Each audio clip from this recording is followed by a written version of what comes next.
Fill in the gap থেকে পাসে pass নিশ্চিত করার উপায় নিয়ে আজকে মূলত আমরা কাজ করব।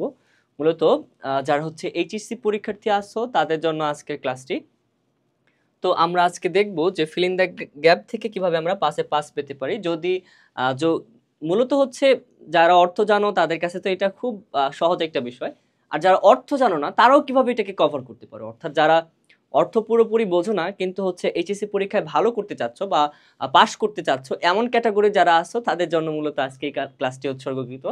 আচ্ছা, তো মূলত আমি তোমাদেরকে বলবো, আর যারা হচ্ছে ভালো স্টুডেন্ট আছো তাদের জন্য আমি হচ্ছে কিভাবে এই অল্প সময়ে, তোমাদের হাতে খুব কম সময় আছে, এই অল্প সময় কিভাবে পুরোটা কাভার দিতে পারো, পুরোটা আবার রিভাইজ করতে পারো, সেই বিষয়গুলো নিয়ে আমি কথা বলবো। চলো, শুরুতে আমি একটা বোর্ড কোশ্চেন নিলাম।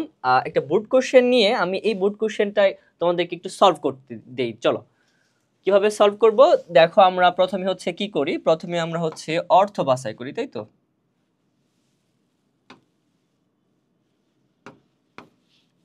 ওকে, টাইম ইজ ভেরি ভ্যালুয়েবল। সময় খুব গুরুত্বপূর্ণ। With hash utilize time properly. তোমরা এখন বুঝতে পারতেছো আসলে যে সময় কতটুকু গুরুত্বপূর্ণ যারা হচ্ছে 25 সালের পরীক্ষার্থী আছো। আচ্ছা, with hash utilize time properly, তা আমাদের কি করা দেখো। তুমি যদি বাংলা পড়ো তোমার অনেকটা মনে হতে পারে যে এরকম, যে আমার উচিত সময়কে ভালোভাবে কাজে লাগানো। যদি তোমার কোথাও মনে হয় যে বাংলা পড়ে উচিত, তাহলে তুমি কি ব্যবহার করো? উচিত হিসেবে তুমি ব্যবহার করো হচ্ছে হ্যাড বেটার। অর্থাৎ হ্যাড বেটার দিয়ে তুমি কি বোঝাতে চাও, এটা হচ্ছে উচিত। আচ্ছা, এর বাইরে যারা হচ্ছে অর্থটা বুঝো না, অর্থ না বুঝে এটাকে সলভ করতে চাও, তাদের জন্য কি করণীয়? তাদের জন্য একটা করণীয় হচ্ছে, দেখো তোমাকে আমি যদি বলি একটা সেন্টেন্স স্ট্রাকচার বলো আমাকে। সেন্টেন্স, স্বাভাবিক একটা সেন্টেন্স স্ট্রাকচার কি? অর্থাৎ সেখানে একটা সাবজেক্ট থাকবে শুরুতে, তারপর একটা ভার্ব থাকে, তাই তো, তারপর আরো হাবিজাবি থাকতে পারে। তুমি আমাকে এটা বললা, ঠিক আছে। তো আমি এখন তোমাকে বলবো, মনে করো কোন একটা সেন্টেন্সের সাবজেক্ট আছে, ঠিক আছে, ভার্বও আছে, কিন্তু এর মাঝখানে বলতেছে তোমাকে যে সাবজেক্ট এবং ভার্ব এর মাঝখানে তোমাকে একটা কি করতে হবে, সাবজেক্ট এবং ভার্বের মাঝখানে তোমাকে একটা শূন্যস্থান পূরণ করতে হবে। তখন তুমি কি করবা? যখনই তোমাকে বলবে যে সাবজেক্ট এবং ভার্ব এর মাঝখানে একটা শূন্যস্থান পূরণ করো, তখনই তুমি লক্ষ্য করবা তোমার হাতে দুইটা অপশন আছে, হয় হ্যাড বেটার বসবে, নয় হ্যাভ টু বসবে। অর্থাৎ হয় উচিত সেটা, আর নয় বাধ্য। ঠিক আছে, অর্থ দ্বারা এরকম। অর্থাৎ তোমাকে আমি একটা ক্লু দিলাম, সেই ক্লুটা কি? তোমার সাবজেক্ট এবং ভার্বের মাঝখানে যদি কোনো শূন্যস্থান তোমাকে বসাতে বলে, তুমি কি করবা? হয় হ্যাড বেটার বসাবা, নয় হ্যাভ টু বসাবা। আচ্ছা, যদি তুমি অর্থ না বুঝো যে কোনো একটা বসাও, আর যদি অর্থ বুঝো তাহলে অর্থ বুঝে অ্যান্সার করার চেষ্টা করো। অর্থ যদি বুঝো তাহলে আমি এটার মাঝে হ্যাড বেটার বসাবা নাকি হ্যাভ টু বসাবা, এটার মাঝে যে কনফিউশন সেটা আমি সলভ করে দিচ্ছি। চলো, এখানে তুমি কোনটা বসাবো দেখো। With hash utilize time properly, যেহেতু সময় গুরুত্বপূর্ণ, আমি মনে করলাম যে এটা উচিত বোঝাচ্ছে, তাই আমি এটা এখানে হ্যাড বেটার বসাচ্ছি। আচ্ছা, তারপর এটা দেখো, I'd hash take a taxi then walk home, it is already too late. Okay, এখানে যারা হচ্ছে বুঝো, যারা হচ্ছে অর্থ বুঝো, তারা বুঝতে পারলা যে আমার অলরেডি অনেক লেট হয়ে গেছে, সুতরাং আমি বাড়িতে হেঁটে না গিয়ে আমি একটা ট্যাক্সি নেই, আমি একটা ট্যাক্সি নেওয়াটা আমার জন্য বেশি ভালো। তখন তুমি বেশি ভালো হিসেবে চিন্তা করলা যে এটা হচ্ছে উড রেদার হবে, ঠিক আছে, এটা উত্তর। আর যারা হচ্ছে বুঝতেছো না যে এখানে কি হবে, অর্থ বুঝতেছো না, তখন তুমি চিন্তা করতে পারো যে ভাইয়া তো বলছে যে সাবজেক্ট এবং ভার্বের মাঝে যদি কোনো ফিল ইন দ্য গ্যাপ বসাতে বলে, ফিল ফিল কোনো কিছু ফিল করতে বলে, তখন হয় হ্যাড বেটার, নয় হচ্ছে হ্যাভ টু হবে। সুতরাং আমি যেহেতু উপরে হ্যাড বেটার বসাই দিছি, তাইলে সেখানে এখানে আমি হ্যাভ টু বসাই দিই না। এখানে একটা পার্থক্য আছে, যে তুমি যদি কোনো বাক্যে কাকে পাও, দেন কে পাও, তাহলে আর অন্য কোনো রোজ খাটবে না। যদি তুমি কোনো বাক্যে দেন পাও, তাহলে কি দিবা? ডিরেক্ট হচ্ছে উড রেদার। অর্থাৎ উড রেদারের সাথে একটা দেনের সম্পর্ক আছে, সুতরাং দেন তোমাকে ফোকাস করতে হবে। দেন থাকলে ওই বাক্যে উড রেদার, আর কোনো নিয়ম তোমাকে অ্যাপ্লাই করার দরকার নাই। আচ্ছা, তাহলে আমরা এই যে নিয়মটা জানি, এই নিয়মটা কিন্তু ভাঙলো না। কেন ভাঙলো না? এটা একটা এক্সেপশন, দেন পাইলেই কিন্তু আর আমার অন্য কোনো নিয়মেই যাওয়া লাগবে না। ওকে, নেক্সট দেখো, সিতে দেখো, long ago dash lived a mighty king Kubla Khan.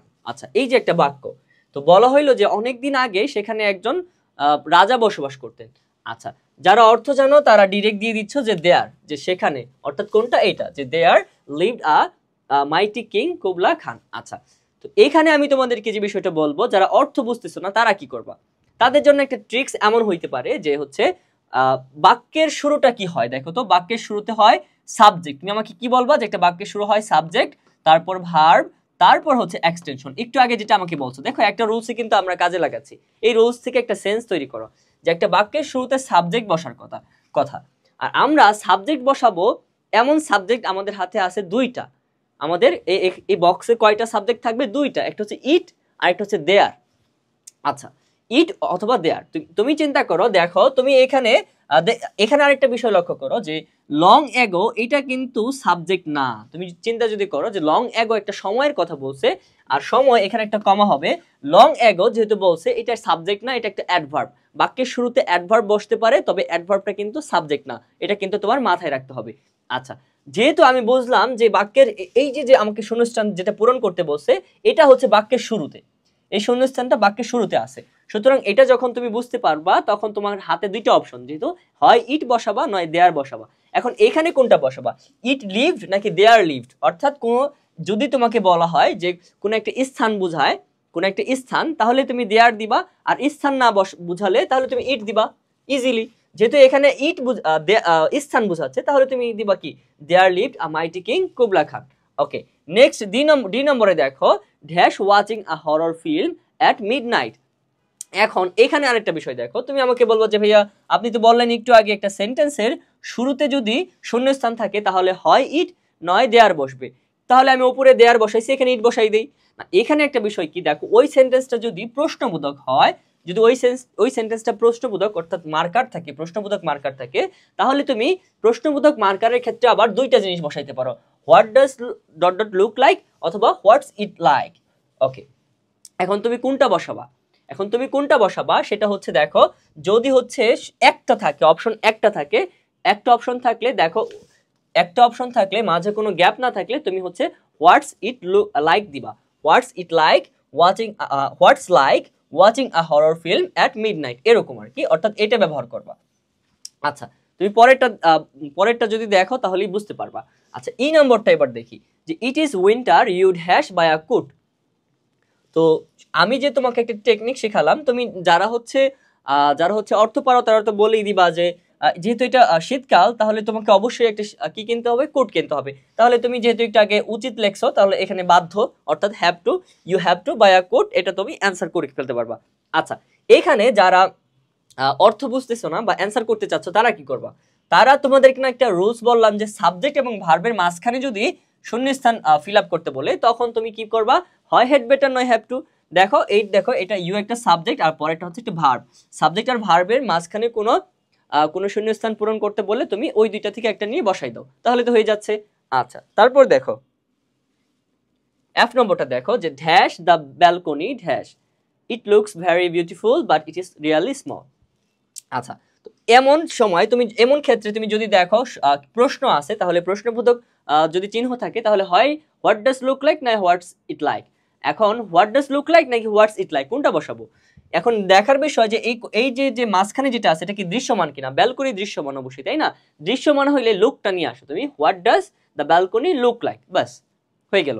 আচ্ছা, তারপর এটা দেখো, Bangladesh dash as an independent state on 16 December 1971 after 9-month bloody war against the occupation Pakistan army। আচ্ছা, এখানে বলা হইলো ড্যাশ, তুমি যদি অর্থ পারো তাহলে বুঝতে পারতেছো যে বাংলাদেশ কবে স্বাধীন হইলো, অর্থাৎ বাংলাদেশ জন্মগ্রহণ করলো একটা দেশ হিসেবে। এরকম যখন বলবে তখন ওয়াজ বর্ন আমরা দেই, তাই তো? আর তুমি যদি অর্থ না বুঝো তাহলে এটা কিভাবে ব্যবহার করতে পারো, যে যদি কোনো বাক্যের শেষের দিকে যদি কোনো স্থান অথবা শেষের দিকে কোনো সাল দেওয়া থাকে, তাহলে তুমি কি করতে পারো, ওয়াজ বর্ন বসাই দিতে পারো, অথবা আরেকটা টেকনিক খাটাইতে পারো। সেটা কি, দেখো একটা সাবজেক্ট, বাংলাদেশ একটা সাবজেক্ট না? হ্যাঁ, সাবজেক্টের পরে দেখো শূন্যস্থান, তবে কোনো ভার্ব নাই, কোনো ভার্ব কোথাও পাচ্ছ না। তো ভার্ব যদি না পাও তাহলে ভার্ব বসানোর জন্য এর কাছে চলে যাবা, যদি সাবজেক্টের পরে ভার্ব না থাকে তাহলে ওয়াজ বর্ন, শেষ। এই টেকনিকটা তুমি অ্যাপ্লাই করতে পারো। আচ্ছা, এইচ নম্বরে দেখো dash was in China that the art of bonsai organized perhaps more than 1000 years ago। তো দেখো এখানে বাক্যের শুরুতে যেহেতু এটা একটা শূন্যস্থান পূরণ করতে হবে তোমাকে, তো এখানে তোমাকে আমি একটা রুলস বললাম যে তুমি বাক্যের শুরুতে কোনো শূন্যস্থান বসাতে চাইলে, পূরণ করতে চাইলে তোমার হাতে দুইটা অপশন থাকে, একটা হচ্ছে দেয়ার, একটা হচ্ছে ইট। এখন তুমি এখানে কি বসাবা, তুমি এখানে বসাতে পারো ইট, যেহেতু it was in China that the art of bonsai organized perhaps, অর্থাৎ একটা আর্ট নিয়ে কথা বলতেছে, কোনো জায়গায় ভ্রমণ নিয়ে কিন্তু কথা বলে না, একটা আর্ট নিয়ে কথা বলছে, সেই কারণে তুমি এখানে ইট বসাতে পারো। আচ্ছা, আই নম্বরে দেখো, I can not write a bicycle dash a motorcycle. যখন একটা বাক্যে তুলনা বোঝাবে, দেখো একটা বাক্যে যখন তুলনা বোঝায়, দেখো তুলনা বোঝাচ্ছে কিভাবে, দেখো বাইসাইকেলই চালাইতে পারি না আমি, আর মোটরসাইকেল তো অনেক দূরের কথা, অর্থাৎ একটা তুলনা, তাই না? বাইসাইকেলই পারি না আবার মোটরসাইকেল, তাহলে সেই ক্ষেত্রে তুলনা বুঝাইলে সেই ক্ষেত্রে আমরা লেট অ্যালন ব্যবহার করব। কোনটা? এইটা, লেট অ্যালন ব্যবহার করব, সেখানে লেট অ্যালন ডিরেক্ট। আচ্ছা, সর্বশেষ দেখো, the rain stopped, I started for home। আচ্ছা, এখানে কি, এখানে একটা টেকনিক দেখো, তুমি হয়তো ভুল করতে পারো এইভাবে যে বাক্যের শুরুতে একটা সেন্টেন্স আছে, সে বাক্যের শুরুতে একটা ফিল ইন দ্য গ্যাপ পূরণ করতে বলছে, তাহলে আমি ইট অথবা দেয়ার ব্যবহার করলে তো হয়ে যাচ্ছে। আসলে এখানে আরেকটা টেকনিক তোমাকে মাথায় রাখতে হবে, যদি একটা ফুল স্টপের অধীনে দুইটা বাক্য থাকে, এটা একটা গ্রামাটিক্যাল রুলস, যেহেতু তুমি রুলস জানো না তাই আমি তোমাকে বলতেছি, আর যে ব্যক্তি রুলস জানো তার জন্য তো কোনো কথাই নাই। আচ্ছা, তো এখানে মূলত এটা পাস্ট পারফেক্ট টেন্সের একটা রুলস, তো আমি তোমাকে সেটা মনে রাখতে বলবো না, আমি বলবো যারা হচ্ছে দুর্বল আছো, পাস করার জন্য হচ্ছে চাচ্ছ, তাদের জন্য বলতেছি। দেখো, ফুল স্টপের অধীনে যদি দুইটা বাক্য থাকে কি করবা? ফুল স্টপের অধীনে যদি দুইটা বাক্য থাকে, দেখো ফুল স্টপের অধীনে দুইটা বাক্য আছে, দেখো এই বাক্য আছে কিভাবে চিনলা, দেখো দ্য ট্রেন একটা সাবজেক্ট আর এটা আরেকটা ভার্ব, অর্থাৎ একটা ভার্ব থাকলে একটা বাক্য। আচ্ছা, আবার আই একটা সাবজেক্ট, আবার স্টার্টেড একটা ভার্ব। আচ্ছা, তাহলে দেখলা যে একটা ফুল স্টপের অধীনে দুইটা বাক্য আছে, সেই ক্ষেত্রে তুমি আসাব ব্যবহার করতে পারো। আসাব মানে কি?